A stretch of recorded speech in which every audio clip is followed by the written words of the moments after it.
नमस्कार मंडळी. तर आज आपण बनवणार आहोत आंबट तिखट अशी कढी. तर सगळ्यात आधी गॅसवर कढई ठेवायची आणि त्यात तेल टाकायचे. तेल तापलं की मोहरी टाकायची. मोहरी तडतडली की टाकायचं जिरं. लगेच टाकायची बारीक केलेली हिरवी मिरची आणि लसूण. हे सगळं आता परतून घ्यायचं. नंतर टाकायचं कढीपत्ता आणि हळद. आता मस्त हलवून घ्यायचं. आता सगळ्यात मेन, जर दह्याची कढी बनवत असाल तर दही आणि थोडं बेसन पीठ मिक्सरमध्ये 1 मिनिट मिक्स करून घ्यायचे आणि फोडणीत टाकायचे. किंवा ताकाची कढी बनवत असाल तर ताक तसंच टाका फोडणीत आणि नंतर थोडं बेसन पीठ आणि पाणी घेऊन त्याची पेस्ट बनवून कढीत टाका. लास्टला चवीनुसार मीठ टाका आणि थोडी चिरलेली कोथिंबीर टाका.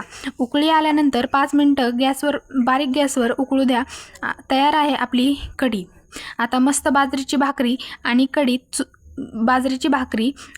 कढी चुरून घ्या आणि व्हिडिओ कसा वाटला ते कमेंट करून नक्की सांगा. लाईक करा, कमेंट करा, शेअर करा आणि सबस्क्राईब करा.